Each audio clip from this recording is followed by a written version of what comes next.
How's it going, everybody? Welcome back to another episode of Infinite Sports. I'm your host, Kenneth Gruenfelder. To recap, another week in the NFL. Week 4 has come and gone, and let's talk about it. So we'll actually start off with, of course, the game that I was at on Sunday, and that was between the New York Giants and the Los Angeles Chargers. So going into this game, I really just wanted to see how Jaxson Dart would play, how he would play against a top-rated defense, against a team that's 3-0, against a Jim Harbaugh coach team. How would he look? How would he be? How would he react to pressure? Would he be scared? Would he be skittish? Would he turn the ball over? What would happen in this game? But I never would have imagined that the Giants would win this game. No, I didn't think that was happening. I did not think. I don't think really anybody going into this game thought that was happening. But I was pleasantly surprised with what I saw. Now, I'm not going to say that Jaxson Dart went out there and lit it up. No. But Jaxson Dart did just enough. He did his job. This game was more about the defense and what the defense did to Justin Herbert and that Chargers offense. That's really the main story why the Giants won this game. And actually, Jaxson Dart had to leave this game briefly, and Russell Wilson had to come in for a couple of plays. And the first play, he gets sacked immediately. I couldn't believe it. This game had everything. But, they really set the tone, the Giants, for this game when the Giants took the ball and they went right down the field on their first drive. And it was a designed run with Jaxson Dart for a touchdown. And the Chargers, they had the ball first. They went 3 and out very quickly. Giants went right down the field and Dart a design run from 15 yards out. And I was sitting, like 10, 15 rows back behind the goalpost where the Giants were on that end of the field. And it was just, the stadium went nuts. MetLife, I got to tell you, that was one of the loudest games I've ever heard MetLife Stadium. And the bar is very low because the games that I've gone to in the past, I've gone to really see the opposing team, other than when I went to see Giants-Cowboys that one time. When I've gone to Giant games, it's, I'm going to see Aaron Rodgers play, or I'm going to see, Eli Manning against Tom Brady. That's last year I went because of the uniforms that they were wearing in week 1. But, yeah, this was, obviously I went with some friends of mine. One of them's a big Herbert fan. And listen, I'm down to go to a game. I'm down to tailgate, and take it all in. It was very hot, by the way. Very hot. We all got sunburnt being out. If we were like 2 rows back, we would have been in the shade. But we were literally right in the last row before you get into the shade. Which, yeah, you would think, hey, it's the end of September. It should be cold. It's not. It's like it's the middle of August. But yeah, so Jaxson Dart scores the touchdown. Crowd went nuts. And it set the tone. The defense played really well in this game. How the defense played in this game is how I expect the Giants defense to play every single week. They got after Justin Herbert. They made him uncomfortable. They were sacking him. How many sacks did they end up getting? And they only got a couple sacks, but they were putting pressure on him. And they forced 2 turnovers. We saw an interception that almost got returned. We saw 2 interceptions that almost got returned for touchdowns. One by Dexter Lawrence. Was able to get a hand on it and pick it off. And it looked like he was going to score. He returned his 37 yards, gave the Giants good field position. And then Drew Phillips later had an interception that he returned 56 yards. But again, it fell short of the goal line. So, yeah, there was an interception. The first one was Dexter Lawrence. That ended up being turned into a field goal. So I was like, classic Giants. They ran 4 plays, had to settle for a field goal. -1 yards on that drive. Then there was the interception by Drew Phillips later. The Giants actually did score the touchdown. That was a little shuffle pass to Theo Johnson. So that made it 21-10 at that point. The Chargers, the score at the half was close. It was 13-10. Chargers scored a touchdown late. Herbert connected with Quentin Johnson. Nice pitch and catch to make it 13-10. And then when it was 21-10, Chargers immediately score a touchdown. That was capped off by a 54-yard run by Omarion Hampton, the rookie running back. So that made it 21-18. But that was the final score of the game. The Giants, they forced the Chargers to punt. They did get the ball back at the very end of the game, but there wasn't enough time. And the Giants won a game. Giants won a football game, despite Omarion Hampton rushing for over 100 yards, 128 yards on the ground. Quinn Johnson had a good game. Keenan Allen made some plays in this game. Ladd McConkey had some drops in this contest. He was targeted 6 times, only caught one ball for 11 yards. He's kind of been a no-show so far this year. I've been kind of surprised, but I guess that's because you have Keenan Allen now in the fold, and it's I don't know what's going on with McConkey and Quinn. Well, actually, also Quinn Johnson having the year that he's having. The Chargers defense. I mean, they sacked Dart 6 times. But Dart did take a lot of hits. But I thought that he handled the pressure well. I just do worry about him taking off and running with it, and it gives me Daniel Jones flashbacks, in just the fact that Daniel Jones got hurt running the football himself, and the amount of hits that he took, in his tenure with the Giants. I worry about that. But I thought the offensive line, you go back and watch the game. I mean, the offensive line does give him time and does give him a clean pocket, and it does help when you have Andrew Thomas back. It's just, sometimes guys just weren't open, and he'd have to, settle for the check down, or he would take off and run with it, or he'd get hit and get taken down. But I did like what I saw from Jaxson Dart. Listen, like I said, Jaxson Dart did not turn the ball over. Managed the game. Giants really didn't open up the playbook. You didn't see a ton of deep passes. There were a couple of deep shots. There was one he threw to Slayton in the end zone. He kind of missed him on that. And then there was the one on the pass interference with Malik Neighbors. I think it was pass interference. And Neighbors unfortunately got hurt. So that's what put a damper on this as we kind of move towards the Neighbors injury. So Malik Neighbors, this was on the other side, so we're in the end zone that was away from the play. And Neighbors goes up for the ball. He comes down awkwardly, and he was down for several minutes, gets put on a cart, and it's been confirmed that he has torn his ACL, and he's out for the year. And that is just a devastating blow for this Giants offense. He's a dynamic player. I mean, you've seen it first 2 years, and the first couple games. I mean, that Cowboys game, he was unreal. Catching those passes from Russ, those moon balls. His first year was very tough with all the changes at quarterback, and you were hoping that him and Dart could really develop and build a strong rapport here as Dart gets more comfortable in the NFL. But we're not going to see that. So it's going to be on Wan'Dale Robinson and Darius Slayton, and maybe even Jalen Hyatt. Maybe we'll see Jalen Hyatt catch some passes. He didn't catch any in this game. Or the Giants are going to have to go out and make a move. But, I mean, for Giant fans, they have been waiting so long for this. I mean, it just they were 0-3 again. Not a lot of optimism. And then they make this desperate move. Because you would say it's a desperate move. Brian Daboll and Joe Schoen are trying to save their jobs. They go to Dart after 3 games. And it just seemed like there was a different kind of energy. The defense was attacking. They were all over the place, and the offense, looked more competent. And the Giants got a win against a team that was 3-0. It's not like it was a bad team they went up against. They went up against one of the hottest teams in the NFL in the Chargers. And they won. And it makes you wonder, what would have happened if Dart would have played against the Cowboys? What would have happened if Dart would have played against the Chiefs last week? What if even if he played against the Commanders? What would have happened? And I, jokingly, I was saying, hey, it's it's week 1 now. It's a new season with Dart starting, and they want to know with Dart.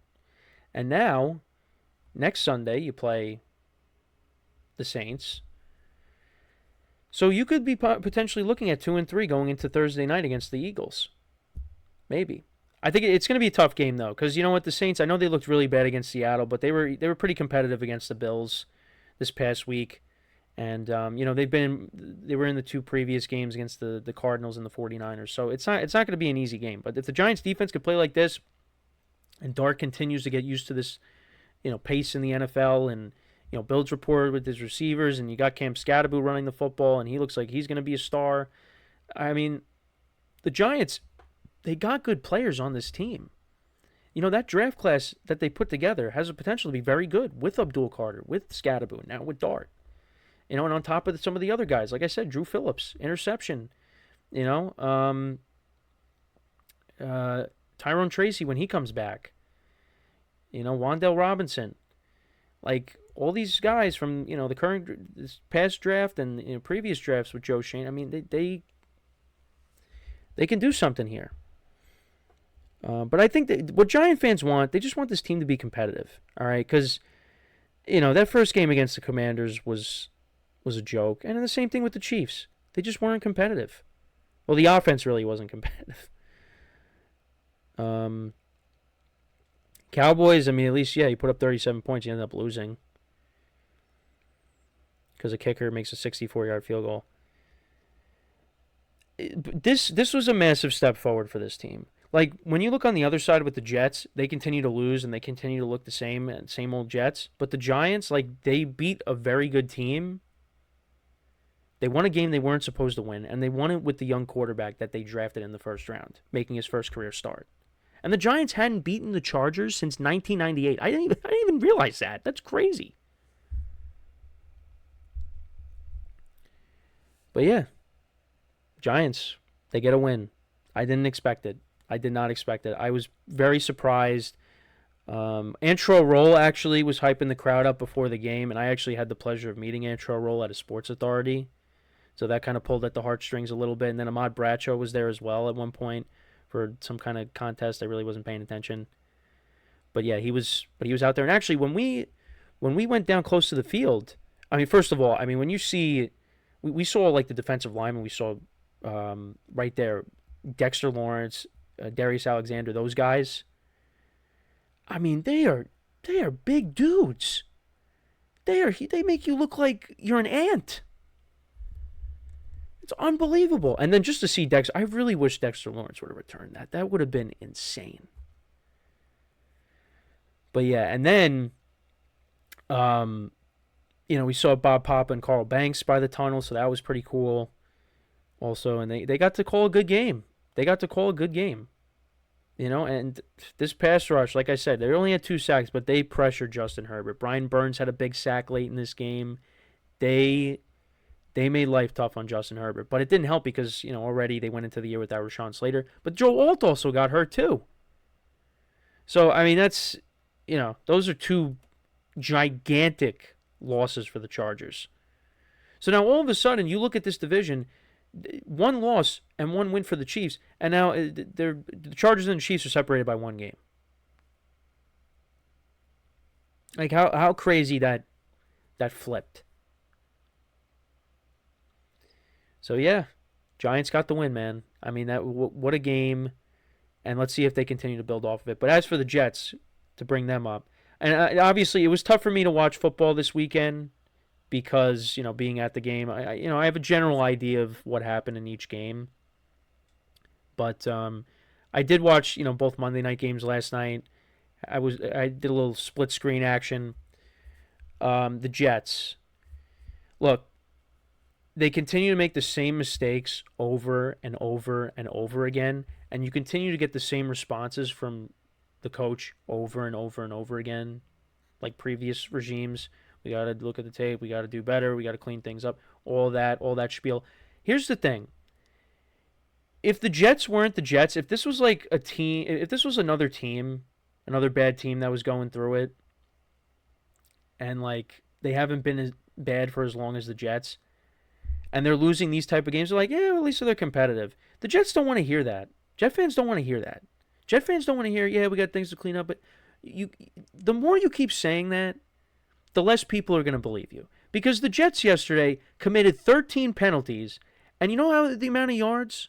101 yards. 13 penalties. And the other thing, too, is everybody, not only the penalties were a problem yesterday, but the turnovers. The turnovers. 3 fumbles yesterday. One of them, you're going right down the field. You are jamming it down the Dolphins' throat running the football. Run. And ESPN puts a graphic up. the splits between pass plays and run plays. The Jets had 10 run plays to 1 pass. And as soon as they showed that, Braylon Allen takes the football, runs it up the middle, fumbles it right at the goal line, and the Dolphins get the ball. After the Dolphins went down the field and kicked a field goal. I mean, it's unbelievable. And then the Dolphins, they go down the field, and guess what happens? Darren Waller scores a touchdown. Darren Waller, the guy that went to the Giants. I was saying this could be the best tight end they've had since Shockey. He ends up retiring after 1 year with the Giants. Then he wants to come out of retirement, so then the Dolphins get, a hand on him. They get the rights to him. After his short retirement, his music career, I guess, didn't really take off. And all of a sudden, I mean, Darren Waller, he's on the Dolphins now, and he's scoring touchdowns. He had 2 touchdowns last night. And now, with the injury to Tyreek Hill, which, oh my God, that was horrible. Horrible. Happened right after the Jets fumbled to open up the second half. He gets hurt. Dislocated knee. Knee got all torn up. And, so he's going to be out for the year. Now Darren Waller is going to play a bigger role in this offense. And actually, was it on that drive? Yeah, on that drive. Darren Waller scores another touchdown. So 2 touchdowns for Waller to give him a 17-3 lead. And once again, like you could say, yeah, Jets were competitive. They had their chances. They didn't turn the ball over. If they cleaned up the penalties, they could have won this game. Because, I mean, to give them credit, they ran the ball for almost 200 yards in this game. Breece Hall had 81 yards on the ground. Justin Fields had a touchdown run that was, Justin Fields is a playmaker with his legs. Okay? Now, it was kind of a broken play. It was on 4th and 1. Looked like it had no chance. And then Fields found the lane, found a hole, and he took it to the house. 43-yard touchdown, and that made it a 1-score game at that point. But, of course, the Jets, let the Dolphins go right down the field on their drive, and they score a touchdown to make it 24-10.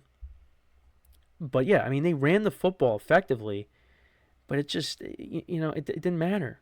The penalties, the turnovers, it didn't matter. You turned the ball over immediately to open up the second half.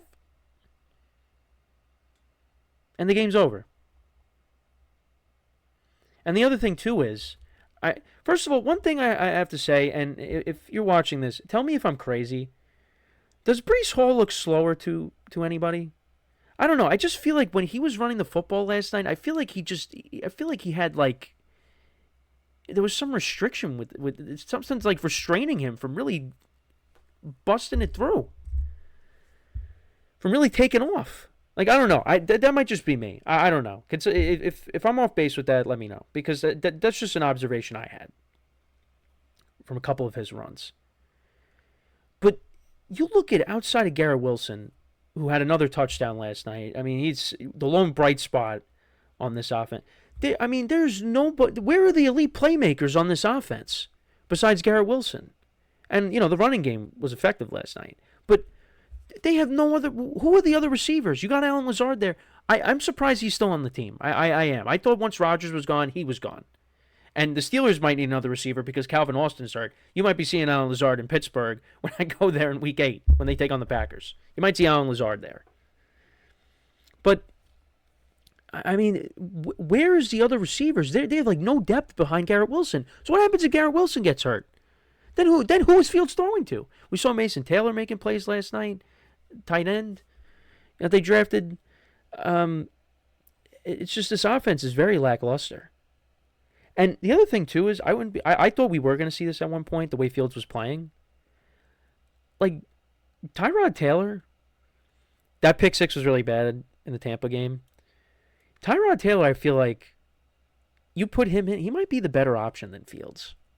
He just might be. Like, Fields is so electric with his legs, but it's just, there are times where the offense just stalls, and it just doesn't seem like he has a full grasp on the offense yet. I don't know. Again, and Tyrod Taylor's a veteran, and Tyrod Taylor's not going to put the ball in harm's way, even though he did last week against Tampa. He threw that bad pick six. I thought we were going to see Tyrod at one point, but we didn't. And then the Jets defense, I mean, Jets defense is not good. I mean, this defense has continued to regress. A couple of years ago, they were like one of the best defenses in football. They are not that anymore. No sacks of Tua. Tua actually took a big hit at one point and was able to get back up from it, thank God. Don't like seeing him get hit. But, yeah, it's just this Jets team. I mean, you could say, look, they've been competitive in 3 of the first 4 games here, but, like, they're losing. They're making the same mistakes. The Steelers, the fumble by Xavier Gibson, that made a huge difference in the game. I mean, it didn't help that, like, DK Metcalf. I forgot to mention this in the recap in week 1, but DK Metcalf caught a ball that got juggled around a bunch of times, and then Chris Boswell kicked the field goal after that, the 60-yard field goal. So they lost the game on that. Then, I mean, the Bills just completely outclassed you in every way. Last week against the Bucs, you throw a pick six right before the end of the first half. You actually do get the lead at one point. You somehow come back and you're winning because you block a field goal and you have a 1-point lead. And then the defense just lets Baker and the offense go right down the field and kick a game-winning field goal. And then here, I mean, again, wasn't for the turnovers and the penalties, you could have won this game. And it all goes back to what I said. The Jet fans don't care that, oh, yeah, we got to clean all this up. Aaron Glenn was brought in to clean up the penalties, to clean up the undisciplined errors that this team makes. To be more disciplined. It's not there. It's not there. And it's going to continue to not be there. Now, the Jets, their schedule is not brutal coming up. Like the Cowboys, we'll talk about it. Cowboys have a very good offense, but that defense can't stop anything. Jets could take advantage of that. They play the Broncos at home. Broncos don't look like world beaters by any stretch, but they have a good defense. And that'll be an international game. Then you got the Panthers at home, who are not good. And then you got the Bengals. Look at the Bengals. Look at the mess they are. And their defense. So, and then you got a bye, and then you got the Browns coming out of the bye. The Browns got one of the best defenses in the league, but, their offense struggles to put up points. No offense to Joe Flacco. So the schedule they got coming up is not brutal. But you got to show the fans something. You're not winning games. And Aaron Glenn could find out quickly that, this not going well. Not going well. So, yeah, the Jets lose another game, 27-21. So to kind of do a quick little run around here with the games, the rest of the slate. So the Steelers got things started off Sunday morning. And I got to be honest, like I had the Steelers originally and I changed it because I was like, the Vikings just, I think are going to make Rodgers' life tough. And he's going to be under pressure. And what's funny is the very first play that the Steelers had from scrimmage, he got sacked. I'm like, yep, here we go. Rodgers going to take a ton of hits this game. Very first play of the game, after the kickoff, he got sacked. And the Steelers went 3-and-out like right away. And I'm like, here we go. And then the Vikings, they went right down the field. And I thought they were going to score a touchdown. They ended up kicking a field goal. But to give the Steelers credit, I think they're starting to find something. And I was saying this before the game because you look at his stats through the first couple of games. DK Metcalf has got to be more involved in the offense. DK Metcalf has to be more involved in the offense. And at one point, this was their second touchdown of the game. It was on 1st and 10. Rodgers throws a missile over the middle. Still got that zip on the ball. Hits Metcalf over the middle, and DK takes it to the house for an 80-yard touchdown. And I couldn't believe it. I could not believe it. I'm like, a big play? This is unheard of. And the other thing, too, everybody, that was unheard of, the Steelers actually ran the football in this game. They actually established the run in this game. Kenneth Gainwell was the lead back because Jaylen Warren was a late scratch for the game. So Gainwell got the bulk of the carries. And Gainwell actually had a pretty good game. Averaged 5.2 yards per carry. Had 99 yards on the ground, a couple of touchdowns. How about that? Rodgers, the numbers weren't spectacular, but he was efficient. 18 to 22, 200 yards passing, the 80-yard touchdown to DK Metcalf. Was sacked a couple times. DK, best game as a Steeler, 5 receptions for 126 yards. Caught all 5 of his targets. And the Steelers' defense got to Wentz 6 times. They forced turnovers. There was I thought there was a scoop and score in the beginning. I think this was on the Vikings' first drive. Jordan Mason fumbled, and then Jalen Ramsey got it, picked it up, and ran it in for a touchdown. But then it ruled that Mason actually got a hand on it before anybody else did to retain possession. And the Steelers were looking great. I mean, they were coasting through the majority of this game. I mean, Wentz was getting sacked. Ball got tipped and batted at the line, intercepted by T.J. Watt. They're sacking Wentz.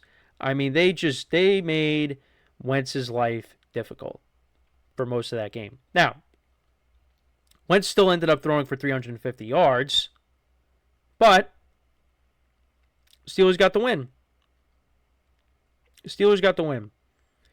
You had Nate Herbig, 1.5 sacks. Patrick Queen had a sack in this game. Keanu Benton had 1.5 sacks in this game as well. T.J. Watt had a sack. Deshaun Elliott had a sack. He had a pick in this game and a forced fumble, returning from injury. Good to have him back. But, I mean, it got dicey. I mean, there was a blown coverage late that led to a touchdown by the Vikings.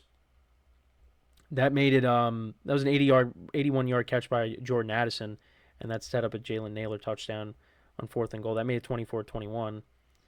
But, after the Steelers punted, the Vikings turned it over on downs. And actually, it was funny because the first play, it looked like it was intercepted. But they reviewed it, and I guess, player on the Steelers, Pierre, didn't get both feet down. But yeah, it was 24-6 going into the fourth quarter, and then all of a sudden it was 24-21. And you're thinking, oh, man. Steelers, what are you doing? Well, they went for it on 4th and goal from the Vikings 3. I would have kicked it there, because instead of, it being a 10-point game still, be a 2-score, it's still a 2-score game, but rather than getting a touchdown and a field goal, the Vikings would have to get 2 touchdowns. So then Addison gets that big reception, and all of a sudden it's 24-21, and then you're sweating. But the Steelers held on. And they're 3-1 going into the bye week. So you got the Browns, who are 1-3. You got the Bengals, who, without Burrow, I mean, are a complete mess. And now Lamar Jackson, who knows how long he's going to be out for.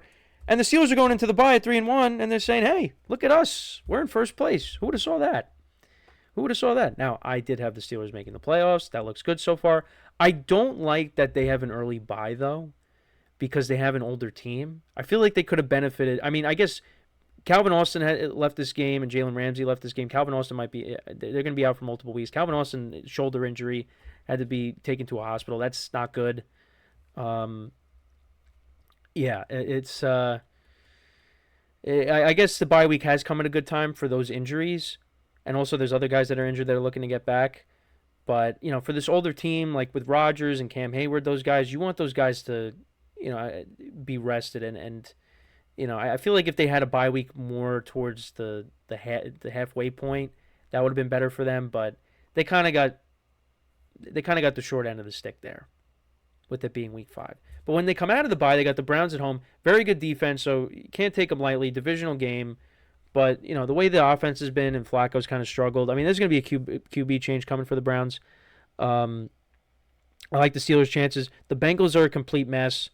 Their defense is not good. Their offense, I mean, Jake Browning he's not looking good. So, Steelers, man, I mean, it's right in front of them. But then the schedule gets a little bit tougher. Then you got the Packers, Colts, Chargers after that. Packers, I'll be seeing that game. I cannot wait for that game. Like, that game, I think, I didn't know what... I mean, I was obviously jacked up for it. I'm even more jacked up because we could see these two teams, very good records by week 8. And, like, Aaron Rodgers against his former team. I'm excited. So, yeah, Steelers are 3-1. Vikings go to 2-2. Yeah, Wentz, I mean, he threw for over 350 yards, threw for 350 in the game. 2 touchdowns, 2 picks. After he was efficient last week, turned it over, was under pressure. The Vikings offensive line had a lot of issues in this game. I think they were missing some guys. So you hope you get healthy on the line. But I was saying, like, if if J.J. McCarthy, or if Wentz plays really well, if he continues to win games, it's going to be tough to take him out. But, I mean, now he turned the ball over, was not great. Turned over how many times? Well, turned it over twice. Yeah. McCarthy's going to have a chance to come back in and take his job. They had two receivers at over 100 yards, Jefferson and Addison. Good to have Addison back. Look, the Vikings team has so much talent. They just got to. McCarthy's is going to figure it out. You would hope. You would hope. So, but that's my thoughts on that game, though. Wasn't pretty, but the Steelers got the win. Falcons knocked off the Commanders 34-27. Much better performance by Michael Penix. Did turn the ball over. Once had an interception, but went 20-26, 313, 2 touchdowns. They ran the ball effectively with Bijan Robinson and Tyler Algier. Drake London had a very good game. 8 receptions for 110 yards. Kyle Pitts had a touchdown. Bijan Robinson had 4 receptions for 106 yards. Much better performance from the Falcons. A couple sacks of Marcus Mariota. We will see what happens next week if Jane Daniels comes back. They didn't have Terry McLaurin for this game. So Commanders are now 2-2, and they take on the Chargers next week. So they could be looking at 2-3 potentially. So there's that game. Lions, they continue to roll 34-10 over the Browns. Jared Goff, not his best game. Didn't pass for 200 yards. Had a pick in this game, but the Lions, got it done. Amon-Ra St. Brown, a couple of touchdowns. Jahmyr Gibbs, 91 yards rushing and a touchdown. Lions defense, 3 sacks. Joe Flacco, who had a couple of picks in this game and also a lost fumble. The turnovers were a problem for the Browns in this game. Quinshon Judkins, though, looks pretty good. 21 carries, 82 yards, and a touchdown. Isaiah Bond actually was their leading receiver, young wide receiver from Texas. Like I said, the Browns really don't have a bad roster. They got a good defense. They got some players on the offensive side of the ball. They got to figure out the quarterback position. And I think we're going to be seeing a young quarterback soon, which could be Dylan Gabriel. The Saints and the Bills, to give the Saints credit, I mean, they were huge underdogs in this game. I took the points. I ended up covering with the Saints. There was never a point where the Bills were covering in this game. We're covering that number. Saints hung around. I mean, they tried a trick play with Chris Olave. He ended up throwing a pick. This was when they were in the red zone. Josh Allen had a huge run in this game. Didn't put up a huge stat line, but had a couple of touchdowns. Passed for over 200 yards, just over 200 yards, had 45 yards rushing and a touchdown. James Cook continues to have a great year. 5 rushing touchdowns on the year. Another game over 100 yards rushing. Khalil Shakir had a touchdown in this game. Dalton Kincaid a touchdown. The Saints, look, they were competitive. They ran the ball for almost 200 yards in this game, to give them credit. Bills' defense is still shaky, but despite that, they're 4-0. So the Saints, they'll be taking on the Giants. The Bills next week, they will be taking on the Patriots on Sunday Night Football, so that should be an interesting game. Speaking of the Patriots, I mean, they completely dismantled the Panthers, winning 42-10. Drake May, a couple of touchdowns. Didn't throw the ball a ton, for only 14-17, but, was efficient. Patriots didn't run the ball great, but Travion Henderson, their Ohio State Buckeye, scored his first NFL touchdown. Antonio Gibson had a rushing touchdown. Drake May had a rushing touchdown. Stephon Diggs, over 100 yards receiving.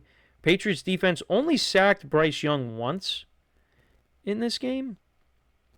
But, yeah, I mean, Bryce Young, 150 yards passing, 1 touchdown. Ted McMillan, 4 for 62. Chuba Hubbard went 10 carries for 49 yards. And actually, the Panthers had the ball for 11 more minutes than the Patriots. And they outgained the Patriots, too. But yet the Patriots just blew them out. They scored 21 points in the second quarter. Panthers actually went right down the field in their first drive and scored a touchdown, but it was really all Patriots after that. The Patriots actually had a punt return for a touchdown, then another touchdown on their next drive after the Panthers punted. Then Panthers missed a field goal. Patriots went down the field, scored another touchdown. Panthers punted, another touchdown by the Patriots. Fourth quarter, they had 2 more touchdowns. So they outscored. Actually, yeah, they only outscored the Panthers 14-7 in the second half. But I mean, after the Panthers went right down the field and scored a touchdown on their opening drive, Patriots outscored them 42-7. So Patriots are 2-2, and again, that sets up an interesting game against the Bills. Let's see here. 26-0 Texans over the Titans. I mean, this game was ugly from start to finish. I mean, it was 6-0 for most of the game until the Texans put up 20 points in the fourth quarter. Cam Ward, yikes, 10 of 26, 108 yards, no touchdowns, and a pick. I mean, this season is a complete wash now, for the Titans. I mean, nobody really was high on them going into the year, but you're looking for improvement each week when you got a young quarterback, and it's his fourth career start, and it's not all on him, but it just seems like these games are getting worse and worse. Like, you get blown out by the Colts at home the previous week, and then you just get completely shut out at home by the Texans, who have their own problems. Offensive line is not good. C.J. Stroud is struggling. What did Stroud do? I mean, Stroud was okay. 22-28, 233 yards, 2 touchdowns, no picks. Woody Marks had a breakout game for them, the young running back. 17 carries, 69 yards, and a touchdown. Nico Collins, their leading receiver. A couple of sacks of Cam Ward. Derek Stingley Jr. had a pick. But Texans get on the board. They get their first win of the season. They will be taking on the Ravens next week. It's going to be interesting if Lamar Jackson plays or not. As for the Titans, they'll be taking on the Cardinals on the road. We're coming off a tough loss at home against the Seahawks. So, probably looking at 0-5. Now, then we got the Bucks and the Eagles. So the Eagles, I mean, they've had problems with the Bucks for the last couple of years now, but they jumped out to a huge lead. A couple of shuffle passes to Dallas Goedert to give them a 14-0 lead. They were up by as much as 24-3. They were up 24-6 at the half, and then the Bucks tried to pull off a late comeback. Baker hit Emeka Egbuka for a 77-yard touchdown. It could have got picked off, but Baker threaded the needle on that pass, or what really went through the defensive back's hands of the Eagles, and Egbuka took it to the house. But then Bucks ended up fumbling. Bucky Irving fumbled on their next drive. Eagles punted on the following drive after the Bucks touchdown with Egbuka, and then the Eagles turned that into a touchdown. They did like a fake tush push and flipped it out to Saquon Barkley, who scored a touchdown. So that made it 31-13. But then the Bucks answered with a touchdown, a 72-yard touchdown by Bucky Irving to make it 31-20. Bucks kicked another field goal after the Eagles punted. So it was 31-23. Bucks are driving. They get towards the goal. They get towards the goal line where they're in the red zone. And Baker tries to hit Chris Godwin and ends up getting intercepted. Eagles again punted. Bucks got the ball back. They were in plus territory, but then they ended up fumbling again, and the Eagles just ran out the clock. They sent out the punting team, and the punter ran in the back of the end zone for a safety to drain the clock and have the clock expire. So it was 31-25, the final score of the game. But yeah, turnovers, slow start by the Bucks. I mean, the Bucks just have a lot of injuries right now. And once again, Jalen Hurts, 130 yards passing. Did have 2 touchdowns. A.J. Brown, after a breakout game last week, 2 receptions for 7 yards. Devontae Smith, 2 for 29. Dallas Goedert, 4 for 37 and 2 touchdowns. And they ran the ball for under 100 yards, 88 yards. And the Bucks outgained them by almost 200 yards in this game. They had 376 yards of total offense. The Eagles only had 200. They ran 10 more plays. They averaged more yards. They had more passing yards. They had more rushing yards. But the Eagles were 3 for 3 in the red zone. And the Bucks had 2 turnovers to the Eagles, none. So that was the difference in the game. Eagles just find ways to win. Good teams find ways to win. And the Eagles did that again. But it wasn't easy. The Bucks had a late comeback there that came up short. So they'll be taking on the Denver Broncos at home. That'll be interesting. All right, so we go to the later games now. Jaguars 26-21 over the 49ers. Travis Etienne had a big day, 19 carries for 124 yards. Brock Purdy, 3 turnovers in this game, 2 interceptions, 1 fumble. So that wasn't good. 49ers just are decimated with injuries right now. And they lose their first game of the year. No sacks of Trevor Lawrence. So, yeah, it's going to be tough without Nick Bosa. I don't know how they're going to overcome that. We'll see. But, yeah, Trevor Lawrence was also not great either. I mean, he benefited from a punt return for a touchdown, the turnovers, and also his running game. So, yeah, the Jaguars were the better team in this spot. And also, they sacked Brock Purdy once. But, yeah, a couple of picks. and a fumble as well. But yeah, 26-21 Jags tied for first place now with the Colts losing. How about that? Also interesting incident at the end of the game. Liam Cohen and Robert Saleh were going at it because I guess Robert Saleh called out Liam Cohen for stealing signs. And I guess Liam Cohen didn't like that, didn't take a liking to it, so he started yelling at Robert Saleh, and Saleh was yelling back. So yeah, that's interesting. That was an interesting little incident at the end of the game. Rams 27-20 over the Colts. So Indiana Jones finally loses his first game with the Colts. Couple of interceptions in this game, bad breaks too. Jonathan Taylor scored a touchdown that got called back, and also Jones hit A.D. Mitchell. It looked like it was going to be a huge touchdown, and then he juggles the ball as he crosses the goal line, ends up being a touchback. And the Colts were, in this game, they were covering, and at one point the Colts actually had a 7-point lead in the fourth quarter after Kyron Williams fumbled. And then the Rams go down the field, they score a touchdown to Puka Nacua on 4th and 2. And then first play from scrimmage, Matthew Stafford hits Tutu Atwell wide open, 88-yard touchdown, 27-20, and then Daniel Jones throws a pick on the next drive, and the Rams win. Matthew Stafford can still sling it, man. 29-41, 375 yards, 3 touchdowns, no interceptions. Puka Nacua has been unreal to start the year. 13 receptions, 170 yards, and a touchdown. Tutu Atwell had a touchdown. Devontae Adams also a touchdown as well. I think that's his third consecutive game. Yes, his third consecutive game with a touchdown. Right? Yeah, third consecutive game with a touchdown. So, yeah, Rams, look, I mean, they should be 4-0. I don't know how they lost to the Eagles. I don't know how you blew that lead, but they did. But you know what? Listen, the Colts, that was a tough opponent. Good defense. They play the Raiders this week. I think they'll bounce back. So, 27-20. Bears, 25-24 over the Raiders. Raiders had an opportunity to win the game, but they end up missing a field goal. They end up losing on a blocked field goal. A lot of blocks, man. Like, I don't know what's going on with special teams lately. But yeah, so Daniel Carlson lines up for a 54-yard field goal. That ends up getting blocked after the Bears on the previous drive score a go-ahead touchdown. They don't get the 2-point conversion, but they win 25-24. Bears are 2-2. Raiders now 1-3. Geno Smith, turnovers continue to be a problem. He now has 7 interceptions on the season.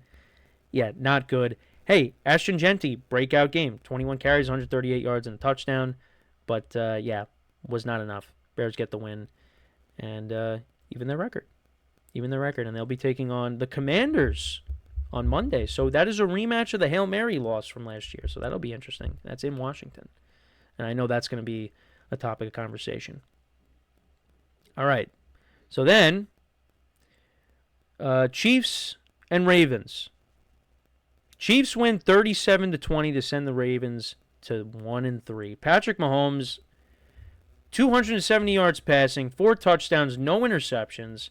Xavier Worthy's back. He's hitting Worthy. He's hitting Kelsey. He's hitting Marquise Brown. Juju Smith-Schuster. Isaiah Pacheco has a receiving touchdown. The defense doing its thing. Getting 3 sacks. An interception in this game as well. I mean, they blew the Ravens out. Lamar Jackson, 14-20, 147 yards. Justice Hill ended up being the leading receiver. He had leading rusher. Had 71 yards on the ground.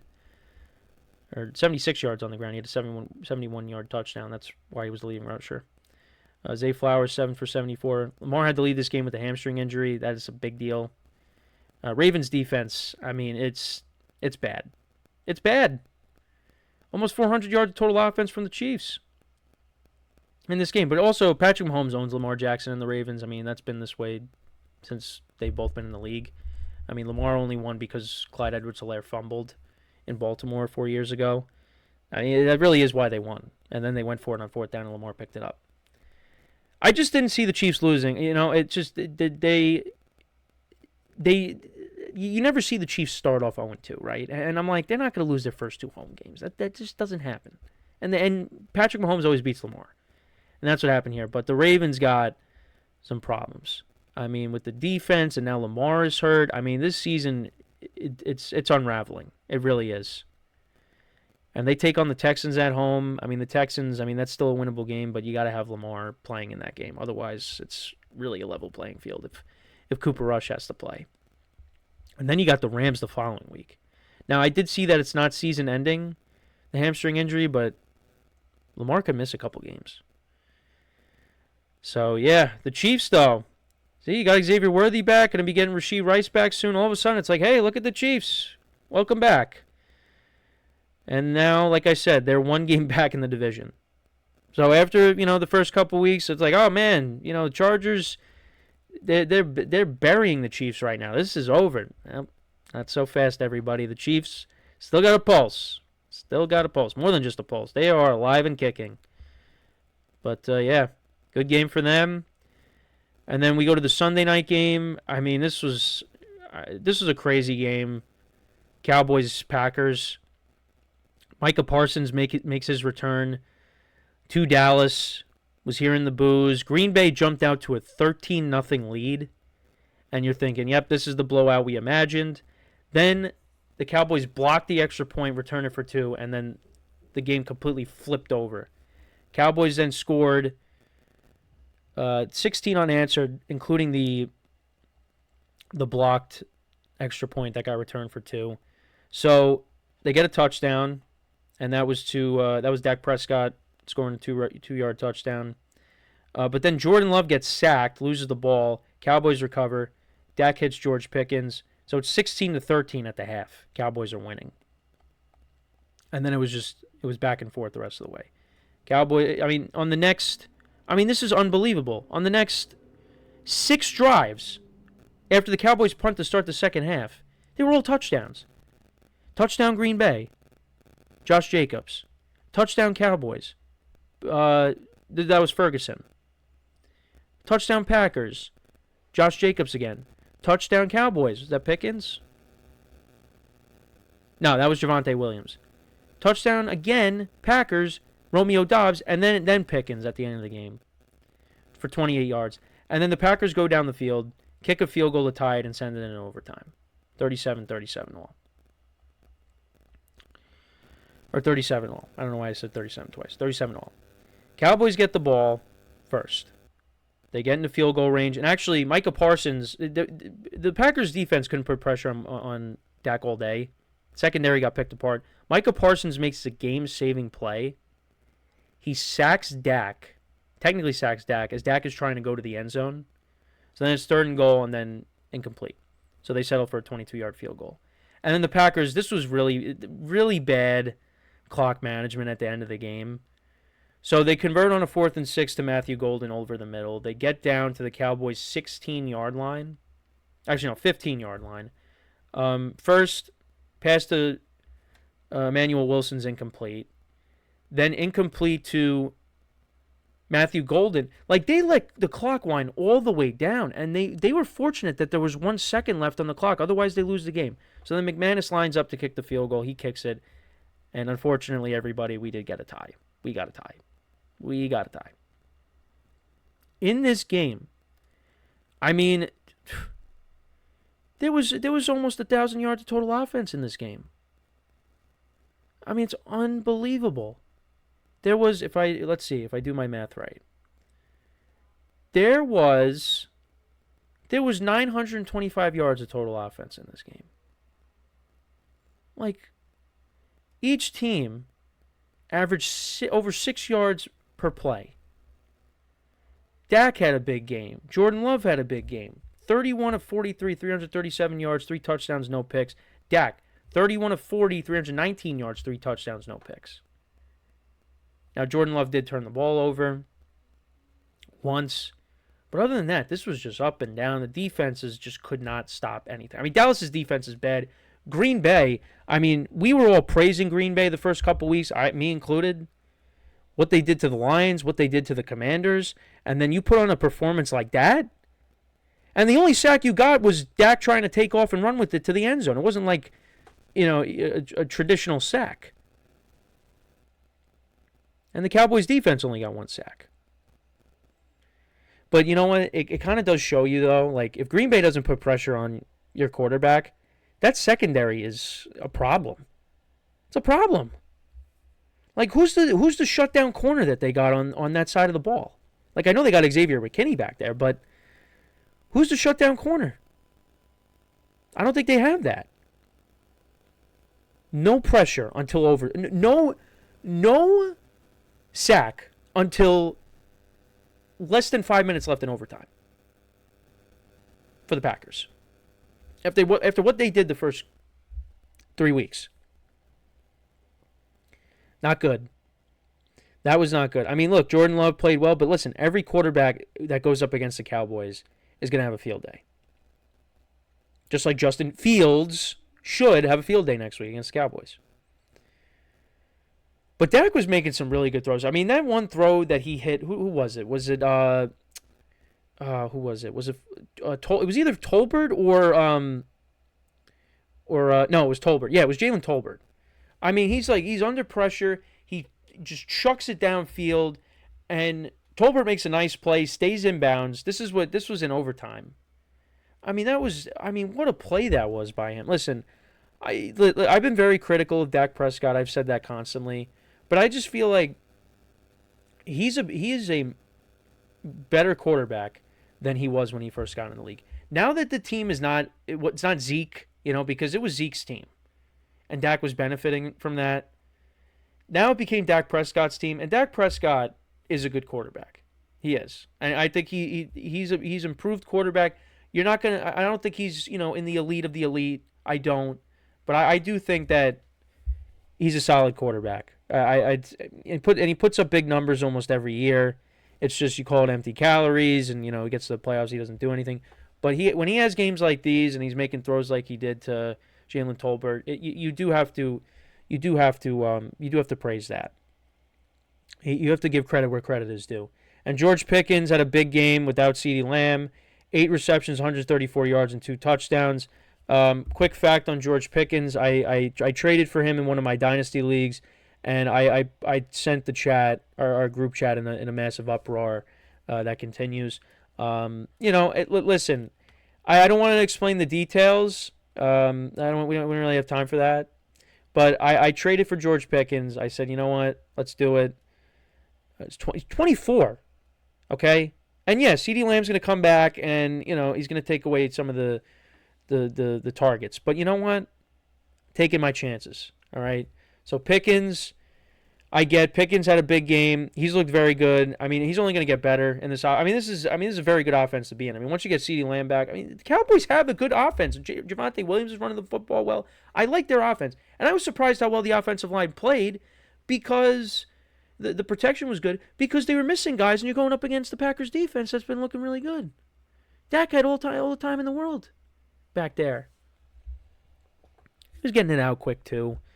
But yeah, I mean, and the Packers were dealing with their issues on offensive line. Jordan Love, it just seemed like he was under duress all night long. So the Packers got to hope that their offensive line can get healthy. Otherwise, that's going to be a problem. But yeah, so both teams tie. 40-40 final score. Packers take on the Bengals after a bye. So actually the bye does come at a good time for them. And then for the Cowboys, they take on the Jets.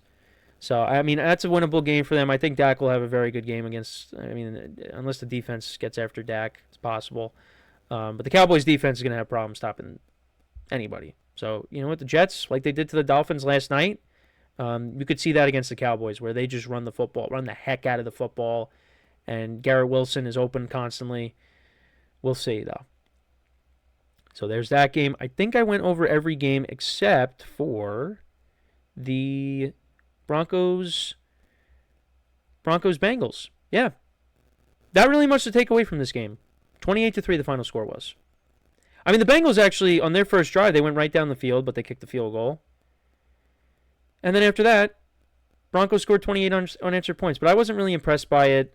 The Broncos have definitely been disappointing this year. Bo Nix had a bad interception in the red zone, had a couple of touchdowns. The Broncos did run the ball for almost 200 yards. Bo Nix had over 300 yards passing. Cortland Sutton had another touchdown.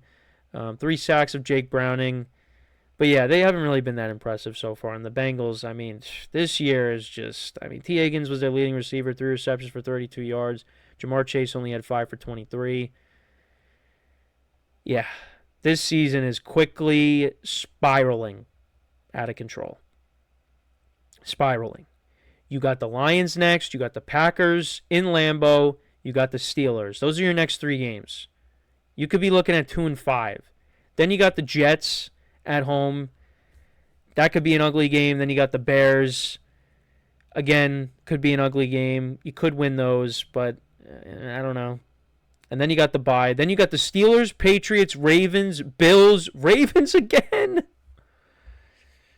I don't think, you know what, if Burrow's healthy, I don't think he's coming back. I don't think he's coming back at all. He's going to be out for 3 months, but if the Bengals are in playoff contention, he'll come back, but I just don't see it. I think the Bengals season is lost right now, the way things are looking. The defense is horrible. And Jake Browning, he continues to look poor. You know, I thought he would be serviceable, but so far, 14 to 25 for 125 yards. When you got Jamar Chase and T. Higgins, you got to do more than that. So I don't know. Is there a move coming where maybe they acquire a quarterback? I don't know. I don't know. But that's pretty much it. I did go 10-6 this week. Did good in my picks. Didn't win with the Giants. Didn't win with the Colts. I won both Monday night games last night. Lost with the Packers. Obviously, I thought the Packers were going to completely dominate, and it looked like that in the beginning. But then the Cowboys woke up and their offense played really well. Who else did I lose with? I lost with the Titans. I lost with the Vikings because I had the Steelers, and then of course I changed it. But I did good. 10-6. We'll take it. Listen, if I can get 8, 9, 10 wins every week, I'll be happy with that. But once the bye weeks start going and there's less games, then you got to be close to perfect. Otherwise, if you have a rough week in your spread pools, it could be done for you. I did lose in the ESPN Survivor because I did pick the Chargers to win, and the Giants, of course, won. So I'm out in that. And, it was a good week. Fantasy was kind of rough. Fantasy was a little rough. We went 2-3. The 2 leagues that I did win in, I did have Tyreek Hill. So, got to figure that out. But, so Tyreek Hill's out for the year. Malik Neighbors is out for the year. Hoping for a fast and speedy recovery for both of those guys. Also, other major news, John Mara. So, it was announced that he's diagnosed with cancer. I don't know what I don't think it was it. I don't know if it was said what type of cancer it was. The owner of the Giants. Let me just take a quick look. Yeah, no, they didn't reveal what the type of cancer it is. But so that was tough news to hear. So my heart goes out to him. Nothing but the best. Hopefully, he can get through this. I think he was quoted by saying we're going to see this through. So, yeah, wishing nothing but the best. A tough situation there with that. I know. But another thing to add, like the Giants are coming off this huge win, Neighbors, and then this happens. So it's like you can't even. But so nothing but best wishes for John Mara and his family. So hopefully they get through that. But other than that, everybody, kind of again, it's always weird. I always say this. It's always weird to just try to segue through things like that. It just that you have to. You got to find a way. So, but that's pretty much it, everybody. Another crazy week. Great games. NFL is still number 1. Not even close. But we'll be back again. Do more picks later in the week. Of course, recap all the wild card things going on. Wild card series in baseball. Guardians and Tigers is underway as we speak. And unless you're watching it later, or whenever you're watching it, game could be over. Regardless, as always, everybody make sure to leave a like, comment, and subscribe to the channel. And make sure to follow us on the social media platforms below in the description. And wherever you get your podcasts, you can listen to us as well. Just look up Infinite Sports. And as always, everybody, I'm your host, Kenneth Grunfelder, signing off. Have a good one. Talk to you guys soon. Take care.